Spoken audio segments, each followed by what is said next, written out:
Según las leyes de Newton, todo objeto sometido a un campo gravitatorio describe una trayectoria que es una sección cónica. La forma exacta de una órbita depende de la influencia recíproca entre energía y excentricidad. Ahora ya estamos en condiciones de ver por qué las órbitas del espacio siguen secciones cónicas. Pero antes de eso, hay algo que me gustaría comentar. Las secciones cónicas no solo tienen propiedades matemáticas, sino también propiedades gramaticales. Es decir, para cada sección cónica hay una correspondiente construcción gramatical de la lengua. Para elipse tenemos elipsis. Para parábola, parábola.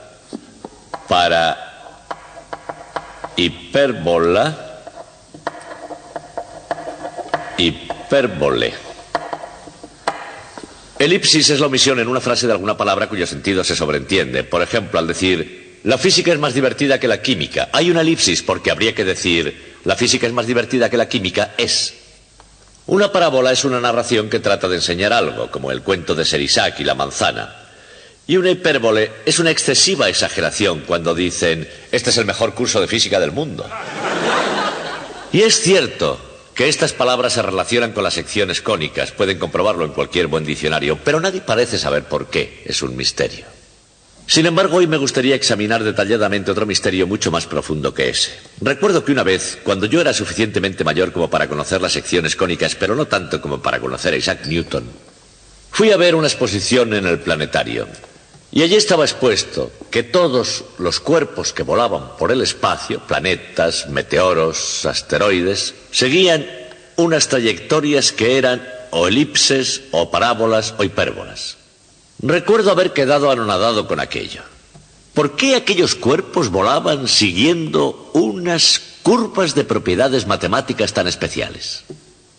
El hecho es verdaderamente asombroso, porque eso nos sitúa frente al mismo misterio que ha atemorizado al mundo desde Galileo hasta Albert Einstein. La naturaleza obedece a las matemáticas. Hoy nuestra tarea es hacer las matemáticas a las que la naturaleza obedeció al crear el sistema solar. Desde un punto de vista científico, la estrategia para descubrir los últimos secretos del universo sigue siendo en su mayor parte todavía desconocida. Pero los científicos saben que la estrategia tiene algo que ver con la lógica, con los intentos y los errores, con el correr riesgos y llegar hasta el límite. Si se mira bajo un cierto ángulo, no solo la estrategia, sino el propio universo puede resultar una especie de juego cósmico, o un juego en el que se participa durante el más largo tiempo y con las apuestas más altas. A veces, las condiciones del juego no han sido las más propicias. Ha habido guerras, pobreza y mala salud. Ha habido la amenaza de tortura. Pero sin importar los obstáculos o las ventajas, siempre ha habido grandes jugadores, científicos como Kepler y Galileo, que han tenido que jugar el juego para convencerse a sí mismos sobre las reglas del juego. Es un juego de serias consecuencias, pero como la guerra de las galaxias, como una mano de póker o una atacada de 8 bolas. Un juego, sin embargo. Después de todo, el conocimiento humano, como en muchos juegos, evoluciona con creciente habilidad. Y la recompensa de la ciencia se paga con moneda matemática. Por supuesto, no todos los juegos requieren de un genio. Ni todos los juegos requieren el genio de Galileo Galilei, aunque también Galileo fue creativo, inspirado y muy competitivo. Por ejemplo, en un campo de juego como este, cuando Galileo participaba, no tenía competencia.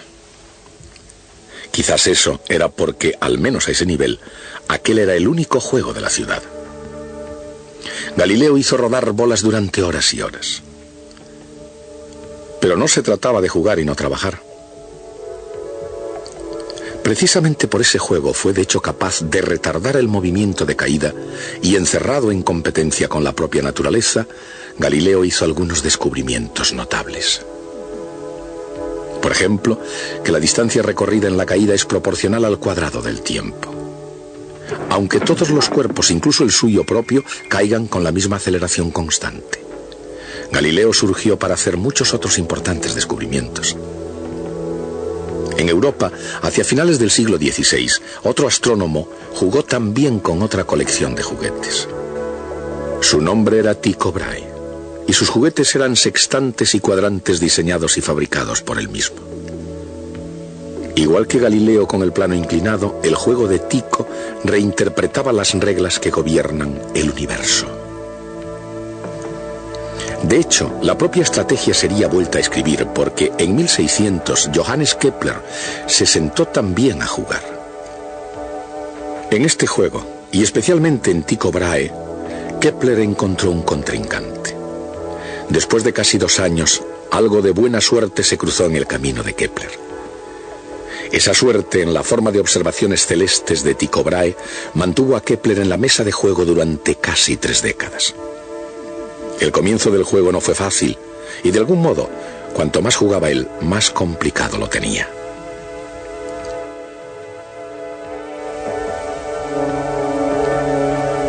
Pero al final, Johannes Kepler ganó su última partida de matemáticas cósmicas. La victoria se dio a conocer con las 3 leyes de Kepler del movimiento planetario. La ley de las elipses,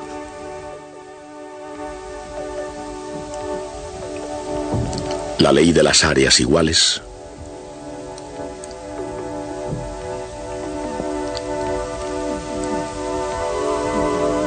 y la ley de la armonía.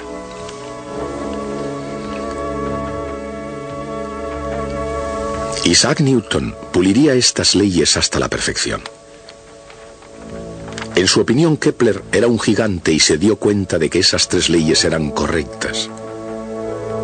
Newton también opinaba que Galileo era otro gigante y vio que su ley de la caída de los cuerpos era igualmente correcta. Pero en la ciencia, como en la historia, el momento adecuado lo es todo. Se requirieron la época de Newton y su genio para poder explicar por qué eran correctas. Newton explicó las leyes de Galileo y de Kepler, deduciéndolas de sus propias leyes, la de la gravedad y la del movimiento. Debido a esas leyes, la ecuación de la órbita de la Tierra es la de una sección cónica y, en particular, la de una elipse.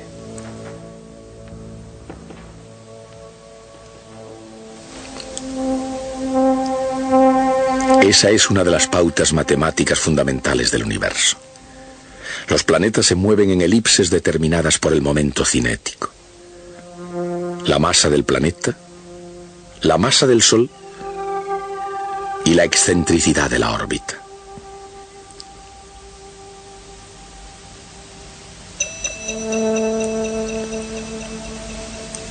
Pero la solución de Newton no dice que la órbita de todo cuerpo celeste deba ser elíptica. Puede ser una parábola o una hipérbola, o incluso un perfecto círculo platónico. ¿Es realmente esa la forma de las cosas en el firmamento? Y si es así, ¿qué es lo que determina la forma precisa de la órbita de un cuerpo? Todas las secciones cónicas aparecen en el firmamento y la clave de la forma exacta se encuentra en la energía de los cuerpos. Pensemos qué le ocurre a esa energía cuando un planeta va lanzado a lo largo de su órbita. Cuando el planeta se acerca al Sol, su energía potencial es baja. Pero la velocidad del planeta crece y por ello su energía cinética llega a ser alta. En la zona más lejana de la elipse, con una energía cinética baja, el planeta parece moverse sin rumbo. Al mismo tiempo, debido a su mayor distancia al Sol, su energía potencial es alta. Dicho con otras palabras, la energía potencial y la energía cinética del planeta se mantienen intercambiándose entre sí. Igual que las energías potencial y cinética de un péndulo oscilando, una aumenta y la otra disminuye.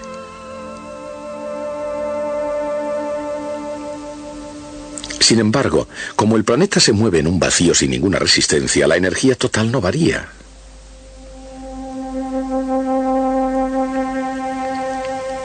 Y esta energía total es la clave de la forma de las órbitas.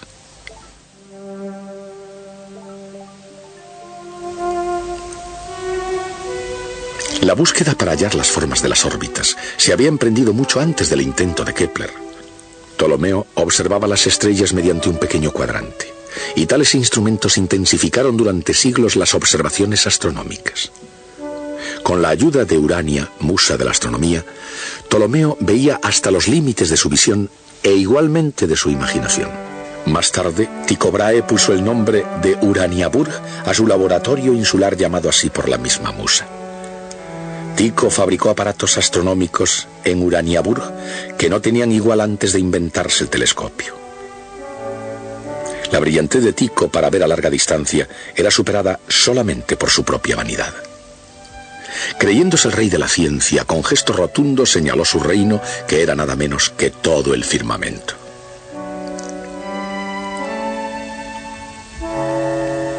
Con instrumentos casi tan fuertes como su sentido de autovalía, Tycho estaba muy por encima de cualquier otro astrónomo sobre la Tierra. Sus 2 minutos de arco, que equivalen a 1/15 del diámetro de la Luna vista desde la Tierra, representaba una precisión 5 veces mayor que cualquier otra medición en la historia. Solo después del año 1609, cuando Galileo miraba a través de su telescopio, la visión astronómica mejoró hasta un cierto grado. Y ha mejorado considerablemente. Con los radiotelescopios, la precisión ha aumentado hasta 1 milésima de segundo de arco. En una perspectiva humana, eso es algo así como el ancho de un cabello visto a una distancia de 10 kilómetros. Combinando potencia y precisión con los telescopios modernos, se pueden ver innumerables objetos que antes, de ahora, solo se podían ver en los sueños de los astrónomos. Por ejemplo, Plutón. Aunque invisible a simple vista, se destaca claramente en estas fotografías. Tratando de explicar las irregularidades en las órbitas de Urano y Neptuno, un astrónomo llamado Percival Lowell predijo la soñada existencia de Plutón antes de que su visión se hiciera realidad. Más tarde, Clyde Tombaugh examinó cientos de fotografías buscando una lucecita que se moviera entre las estrellas fijas, y cuando dio con ella, encontró a Plutón. Y al hallar a Plutón encontró una elipse bastante excéntrica. De hecho, cruza al interior de la órbita de Neptuno. El cometa Halley, descubierto por Edmund Halley, amigo de Newton, tiene una órbita elíptica que es aún más excéntrica.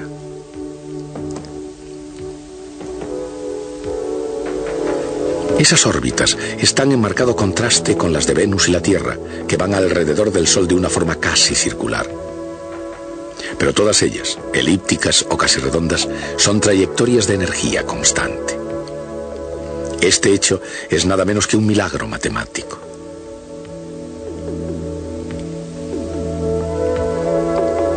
Consideramos un planeta que se mueve en una elipse, barriendo áreas iguales en tiempos iguales. Tiene energía cinética y energía potencial. En cualquier punto de la órbita, la energía total es la suma de la energía cinética y la energía potencial.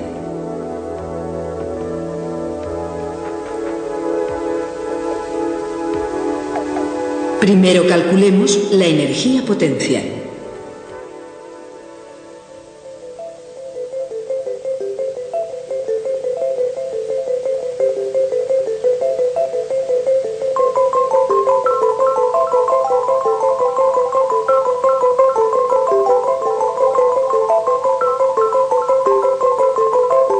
La energía potencial sigue una curva cosenoidal.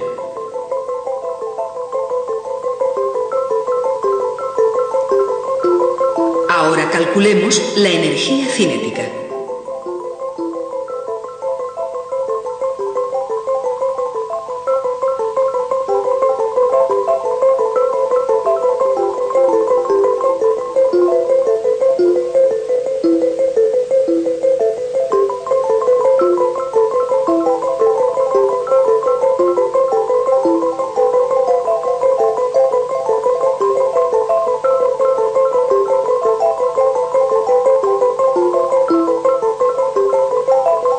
La energía cinética sigue otra curva cosenoidal.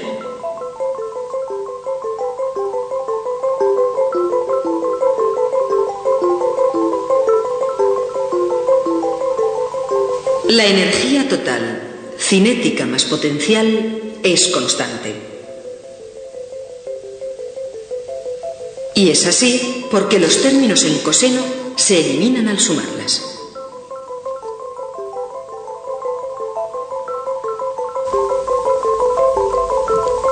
Y esa es la relación entre energía y excentricidad. Es cierta para una hipérbola, una parábola y una elipse. Naturalmente, el descubrimiento de Johannes Kepler de que las órbitas planetarias fueran elípticas no se basó en las observaciones a través del telescopio.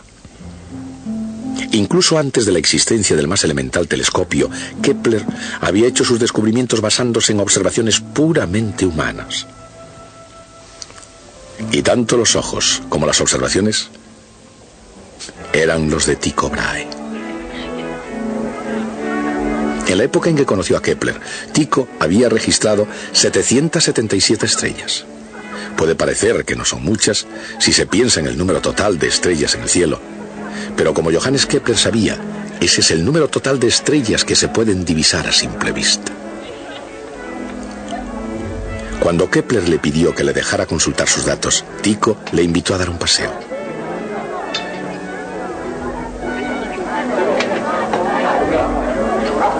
Tycho consideró al circunspecto Kepler un poco como un juguete.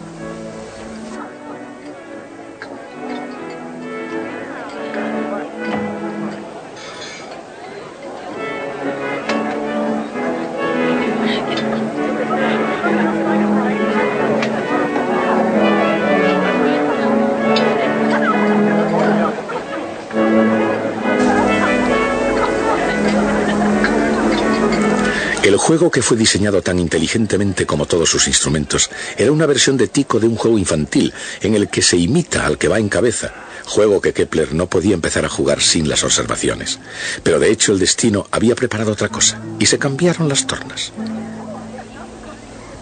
En su última voluntad, rogó a Kepler que tomara sus datos e hiciera buen uso de ellos y que diera fin al juego más serio de sus vidas.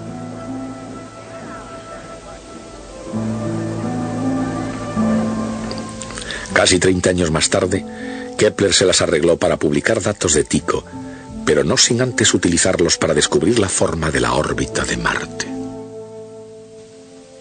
Las formas de las órbitas dependen de sus energías. Para un momento cinético dado, la energía determina la excentricidad y la excentricidad determina la órbita. La elipse. Cuando la energía total es negativa y la excentricidad es menor que 1, la órbita es una elipse.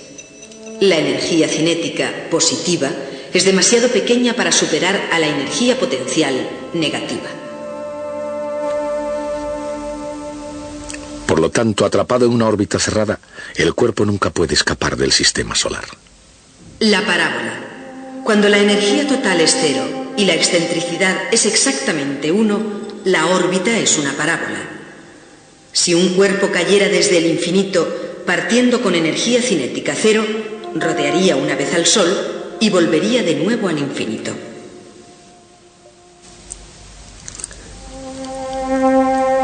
Es altamente improbable que la energía cinética positiva y la energía potencial negativa se compensen de ese modo, pero es posible. La hipérbola. Cuando la energía total es positiva y la excentricidad es mayor que 1, la órbita es una hipérbola. Si un objeto fuera lanzado hacia el Sol desde muy lejos, su energía cinética positiva superaría a su energía potencial negativa. Algunos cometas tienen órbitas hiperbólicas. El círculo. Si la energía tiene un valor especial, la excentricidad es 0. La órbita es un círculo perfecto. Esa es la más baja energía que puede tener un planeta para un determinado momento cinético.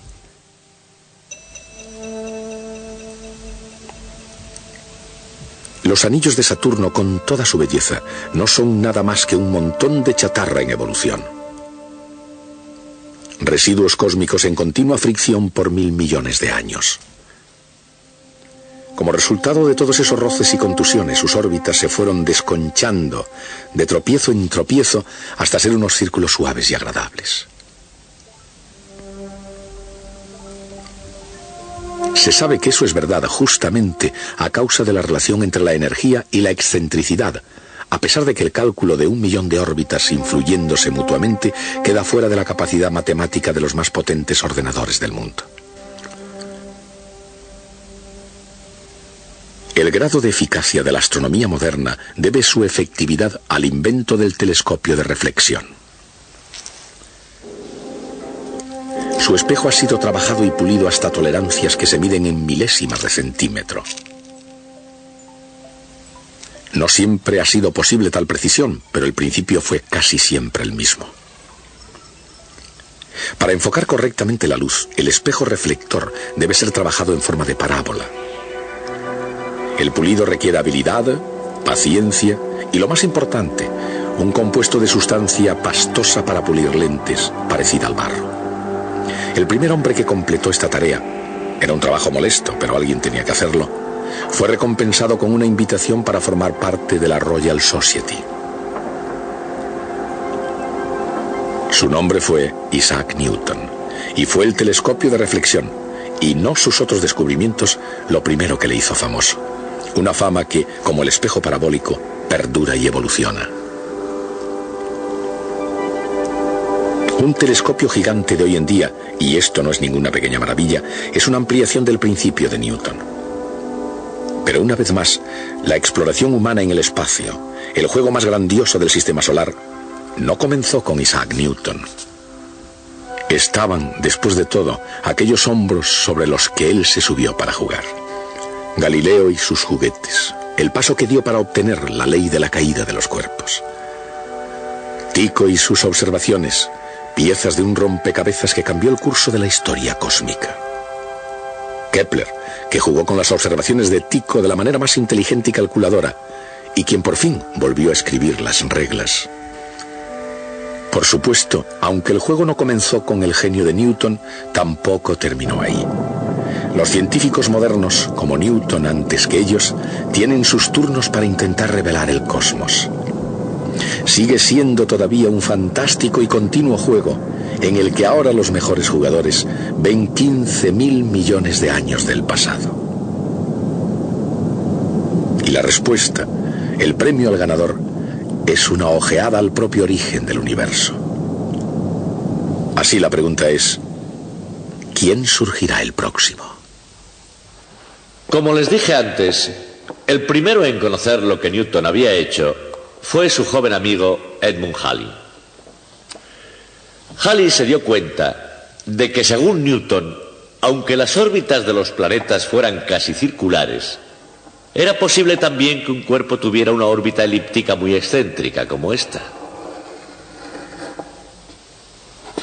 De haber un cuerpo así, tendría que ser visto por nosotros, y en ese caso iría muy lejos durante muchos años antes de volver y ser visto de nuevo.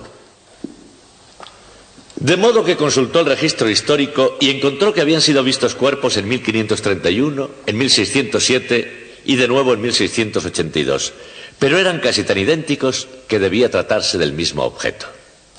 Se trataba, por supuesto, del cometa Halley. Sin embargo, la prueba crítica fue predecir cuándo sería visto de nuevo. Y lo hizo, aunque por desgracia, para saber si estaba en lo cierto, Halley debería haber cumplido 102 años, y solo vivió 86. No obstante, tal como lo predijo, el día de Navidad de 1758, el cometa Halley fue distinguido una vez más. Y seguro que saben que sus últimos viajes hasta nosotros fueron en el año 1910 y de nuevo en 1986. Y eso es todo. Hemos explicado la estructura de los cielos. Ese misterio de tiempo inmemorial ha sido resuelto. Hace muchos años había algo que se llamaba la Hermandad Pitagórica. Eran seguidores del sabio Pitágoras de Samos, una especie de sacerdocio matemático semimístico. Los neófitos tenían que superar un largo y difícil aprendizaje que purificase sus mentes y limpiase sus almas antes de que se les confiara el terrible poder del conocimiento matemático. Pues bien, hoy a ustedes, después de un largo y difícil aprendizaje, se les ha permitido echar una ojeada al interior del templo del conocimiento humano. Espero que hagan buen uso de ese poder y lo aprovechen ahora para alargarse. La excentricidad de una órbita depende de la energía del cuerpo que se mueve.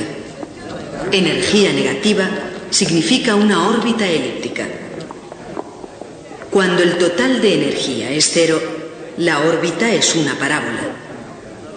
Cuando la energía total es positiva, la órbita es hiperbólica.